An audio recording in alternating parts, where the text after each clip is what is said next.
अस्सलाम वालेकुम, मैं हूँ doctor Hafsa Haider, homeo physician. और आज का जो हमारा टॉपिक है वो एक मेडिसिन है। उस मेडिसिन का नाम है सोराइनम। सोराइनम एक नसोड है जो स्कैपीज के वेसिकल से लेकर बनाया गया है। ये खास तौर पर सफ़ेद सफ़ेद से जो धब्बे हमारे जिस्म पर पड़ जाते हैं, उसके लिए ये बहुत ज़्यादा इफ़ेक्टिव मेडिसिन है।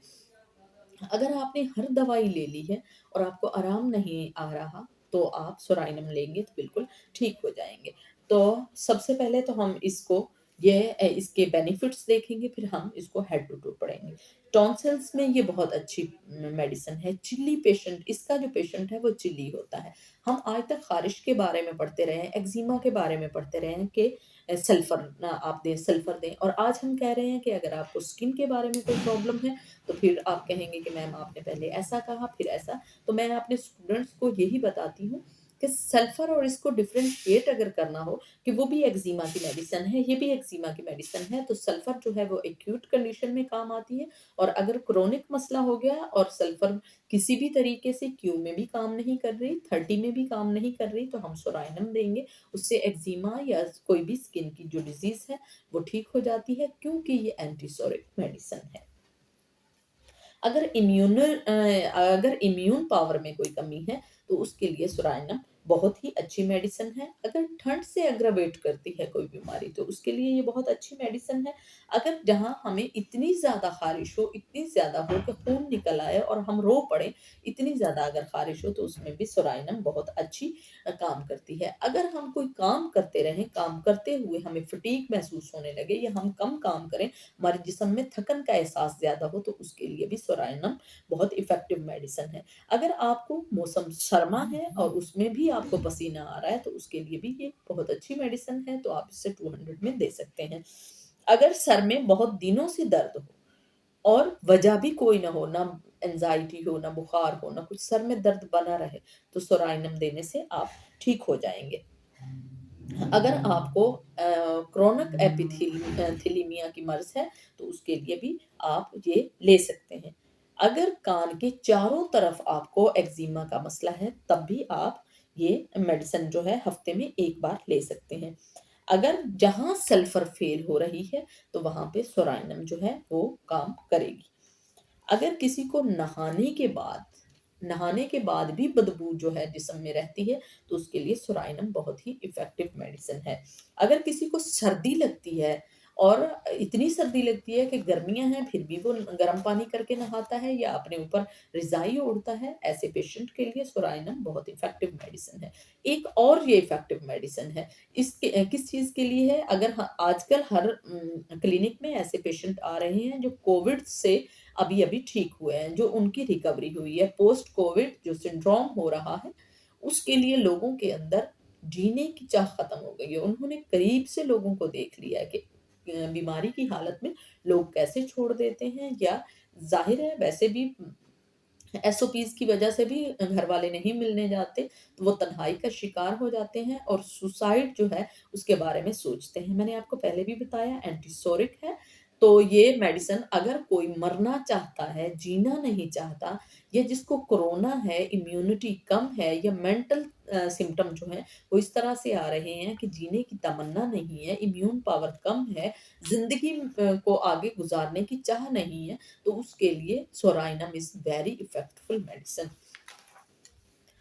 उसके बाद हम ये देखेंगे कि इसको हेड टू टो, जो कि हमारा तरीका है होम्योपैथी का, उसको किस तरह से पढ़ते हैं।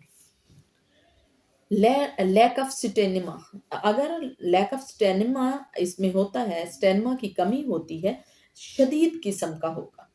और ख़ास तौर पर आप ये देखेंगे लोग होपलेस होंगे, डिप्रेस होंगे, इस तरह के मेंटल सिम्पटम इसमें आते हैं। हेड जो है वो अवेकन अवेकन सा होगा और उसमें दर्द जो है वो रिमेन होगा, दर्द उसमें बना रहेगा। और हंग्री होगा ड्यूरिंग द मिडनाइट, आधी रात को उसको भूख लगेगी और उसको बार-बार भूख लगेगी। और रातों को ज़ाहिर है वो जागेगा तो उसको भूख लगेगी। अगर इस तरह की टेंडेंसी है, कोई आपके इर्द-गिर्द ऐसा है कि अगर किसी को कोरोना हुआ है, तो वो ज़ाहिर है सारी रात क्या करेगा, सारा दिन क्या करेगा, वो दिन में सो जाएगा, रात को उसकी नींद खराब हो सकती है, फिर बहुत ज़्यादा खाने की चाह है, तो आप उसको सोराइनम दे सकते हैं। अगर उसको क्रोनिक आइज़ की कोई प्रॉब्लम है, एपिथेलियमिया की जैसे मैंने बताई, अगर ऐसी है आइज़ की प्रॉब्लम तो तब भी हम सोराइनम दे सकते हैं। हम आ जाते हैं माउथ की तरफ, अगर इसमें अल्सरेशन हो रहा है, इसमें छाले-छाले से बन रहे हैं, किसी किस्म का टंग में है या जो अंदर का गाल है उनके अंदर है, तो इसके लिए हम सोराइनम दे सकते हैं। और जो हमारा सॉफ्ट पैलेट है वहाँ पर अगर हमें बहुत ज़्यादा शोर मिलता है तो उसमें भी हम सोराइनम दे सकते हैं। नोज़ पे आते हैं, नोज़ की बात करते हैं तो नोज़ ड्राई होगा, कोराइज़ा होगा with stoppage of nose. Nose क्या जो बंद नाक के साथ आपको मिलेगा, यानी नाक उसकी बंद होगी और उसको पुराना ज़ुकाम जो है वो हो सकता है। एयर की बात करते हैं तो उसमें रॉ, रेड और एक्ज़ीमा होगा अराउंड द एयर। जो कान होगा उसमें खुश्क-खुश्क सा जो एक्ज़ीमा है वो पाया जा सकता है। फेस की अगर हम बात करते हैं तो स्वेलिंग होगा, उसका ऊपर का जो लिप है, अपर लिप जो है वो स्वेल हो सकता है या उसमें सूजन आई हुई हो सकती है। थ्रोट की बात करते हैं तो टॉन्सिल मोस्टली होते हैं।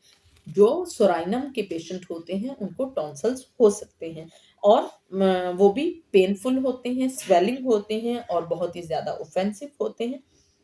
और जो सलाइवा होता है यानी जो राल होता है या थूक होता है, उसमें भी म्यूकस होता है उसमें भी बदबू आती है। तो अगर इस तरह के सिम्पटम हैं तो हम सोराइनम दे सकते हैं। वैसे अगर एसाफोटिडा दें तो वो भी बहुत ही अच्छा काम करती है ऐसी सिचुएशन में।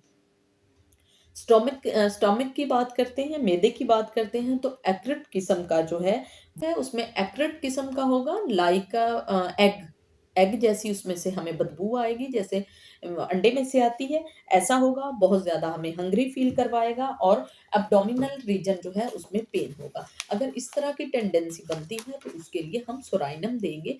अगर हालत ज़्यादा ख़राब है तो हम डेली भी उसको दे सकते हैं, मगर मेंटल सिम्पटम भी साथ में मैच करते हों। अगर नहीं तो हफ्ते में सिर्फ 1 बार देना भी बहुत ज़्यादा इफ़ेक्टिव है और इसको सोच समझ कर दीजिएगा। किसी अच्छे होम्योपैथ, किसी क्वालिफ़ाई होम्योपैथ के पास आप जाइएगा, आप इसको सेल्फ मेडिकेशन नहीं कर सकते।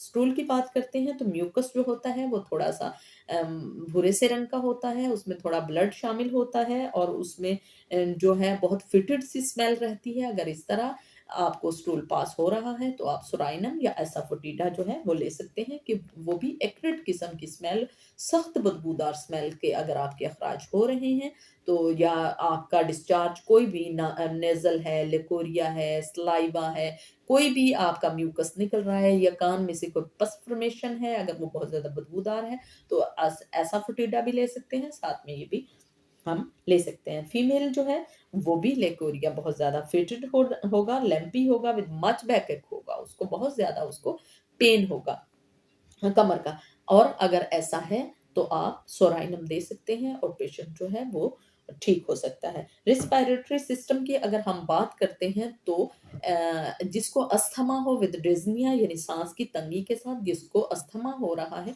उसके लिए सोराइनम बहुत ही ज़्यादा इफ़ेक्टिव है। कफ अगर हो रहा है और काफ़ी लंबे अरसे से हो रहा है तो उसके लिए भी बहुत ज़्यादा इफ़ेक्टिव है। अगर चेस्ट में पेन होता है तो उसके लिए बहुत ज़्यादा इफ़ेक्टिव मेडिसिन है। एक्सट्रेमिटीज़ की अगर हम बात करते हैं, अगर बुखार होते हुए हाथों में दर्द हो रहा है और पाँव में दर्द हो रहा है, तो तब उसके लिए बहुत ही ज़्यादा इफ़ेक्टिव मेडिसिन है। अगर आपको ये प्लीज़ टॉपिक पसंद आया हो, तो आप इसको लाइक कीजिएगा और शेयर कीजिएगा, सब्सक्राइब कीजिएगा। ओके, अल्लाह हाफ़िज़।